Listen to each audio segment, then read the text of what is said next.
Toutes les relations ne sont pas à sauver. N'ayez pas peur d'être élitiste, parce que vous n'avez que cette vie pour accomplir certains rêves spécifiques.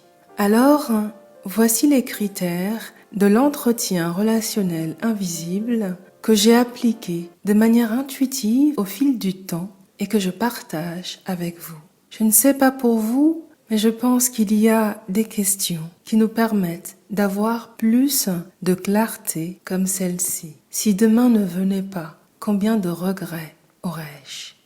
Si toutes les relations ne sont pas à sauver, alors lesquelles conserver? Les bonnes relations sont celles qui sont à conserver. Chacun de nous a bien sûr ses critères et le plus important est de s'autoriser à sortir de toutes les relations dysfonctionnelles, quels que soient leurs traits, leur forme, leur visage, leur apparence. Autrement dit, dans toute relation où vous avez le ressenti corporel que vous perdez de plus en plus une partie de vous-même, une partie de qui vous êtes. Après avoir lu, étudié ce sujet et en me basant bien sûr sur ma propre expérience, les bonnes relations sont celles qui élèvent, celles qui inspirent, celles qui nous font grandir, celles dans lesquelles on peut s'autoriser à être émotionnellement sincère, honnête, parfois vulnérable, sans masque, authentique, celles dans lesquelles on n'a pas tout le temps à chercher ce que l'autre veut ou peut faire.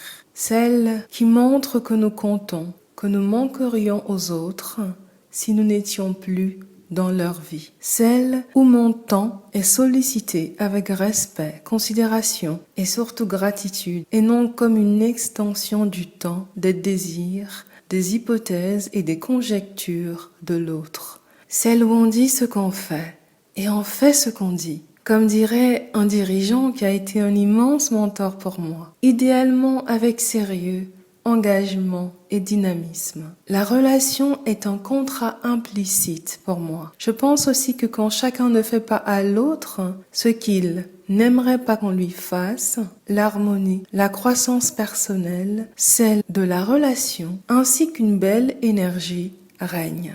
Bien sûr, certaines relations sont plus douloureuses à terminer. Je suis passée par là et cela m'a littéralement projetée dans des pénombres et des peurs inimaginables. Mais comme disait Moïse dans le film Les 10 commandements avec Charlton Heston, ce que j'ai fait, à savoir partir, à savoir quitter toutes ces relations-là, il fallait que je le fasse. Parce que c'est moi que je sauvais. Le soleil s'était éteint depuis longtemps dans ces relations. Et moi, je ne voulais perdre ni ma capacité à aimer, ni ma joie de vivre, ni mon idéalisme. Et cela demandait de vivre à un niveau supérieur de loyauté, jusqu'alors méconnu, mais devenu indispensable et irréversible. La loyauté vis-à-vis de soi-même, vis-à-vis de son âme et vis-à-vis de sa vie. Chaque fois que vous vivez une grande loyauté vis-à-vis de vous-même, le processus de la vie, toutes les forces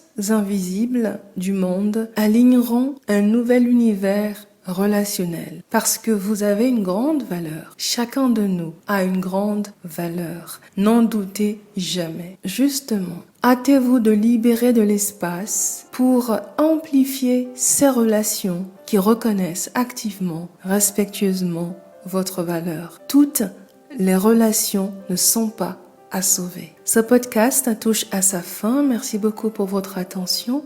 Belle fin de journée et à vendredi.